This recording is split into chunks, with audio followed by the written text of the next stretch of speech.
بسم اللہ الرحمن الرحیم۔ رسول اللہ صلی اللہ علیہ وسلم کی زندگی کے 40 اصول۔ آپ صلی اللہ علیہ وسلم نے فرمایا، فجر اور اشراق، عصر و مغرب اور عشاء کے درمیان سونے سے باز رہا کرو۔ آپ صلی اللہ علیہ وسلم نے فرمایا، بدبودار اور گندے لوگوں کے ساتھ نہ بیٹھا کرو۔ ان لوگوں کے درمیان نہ سوئیں جو سونے سے قبل باتیں کرتے ہیں۔ تم بائیں ہاتھ سے نہ کھاؤ، منہ سے کھانا نکال کر نہ کھاؤ۔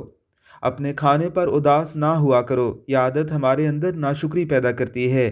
گرم کھانے کو پھونک سے ٹھنڈا نہ کرو، اندھیرے میں مت کھاؤ۔ کھانے کو سونگا نہ کرو، کھانے کو سونگنا بد تہذیبی ہوتی ہے۔ منہ بھر کے نہ کھاؤ، کیونکہ اس سے معدے کی ذمہ داری بڑھ جاتی ہے۔ ہاتھ کے کڑاکے نہ نکالا کرو۔ آپ نے فرمایا کہ جوتے پہننے سے قبل اسے جھاڑ لیا کرو۔ نماز کے دوران آسمان کی طرف نہ دیکھو۔ رفع حاجت کی جگہ یعنی ٹوائلٹ میں مت تھوکو۔ لکڑی کے کوئلے سے دانت صاف نہ کرو۔ اپنے دانتوں سے سخت چیز مت توڑا کرو۔ ہمیشہ بیٹھ کر کپڑے تبدیل کرو۔ دوسروں کے عیب تلاش نہ کرو۔ بیت الخلاء میں باتیں نہ کیا کرو۔ دوست کو دشمن نہ بناؤ۔ دوستوں کے بارے میں جھوٹے قصے بیان نہ کیا کرو۔ ٹھہر کر صاف بولا کرو تاکہ بات دوسرے پوری طرح سمجھ سکیں۔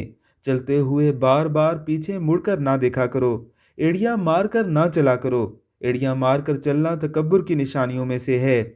کسی کے بارے میں جھوٹ نہ بولو۔ شیخی نہ بگاڑو۔ اکیلے سفر نہ کیا کرو۔ اچھے کاموں میں دوسروں کی مدد کیا کرو۔ فیصلے سے قبل مشورہ ضرور کیا کرو۔ مشورہ ہمیشہ سمجھدار کے بجائے تجربہ کار شخص سے کرنا چاہیے۔ کبھی غرور نہ کرو۔ غرور ایسی بری عادت ہے جس کا نتیجہ کبھی اچھا نہیں نکلتا۔ گداگروں کا پیچھا نہ کیا کرو۔ غربت میں صبر کیا کرو۔ مہمانوں کی کھلے دل سے خدمت کرو۔ یہ عادت ہماری شخصیت میں کشش پیدا کرتی ہے۔ برا کرنے والوں کے ساتھ ہمیشہ نیکی کرو۔ اللہ پاک نے جو دیا ہے اس پر خوش رہو۔ زیادہ نہ سویا کرو۔ زیادہ نیند یادداشت کو کمزور کر دیتی ہے۔ اقامت اور اذان کے درمیان گفتگو نہ کیا کرو۔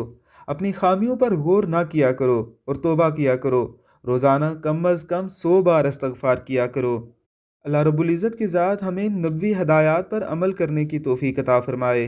آمین ثم آمین۔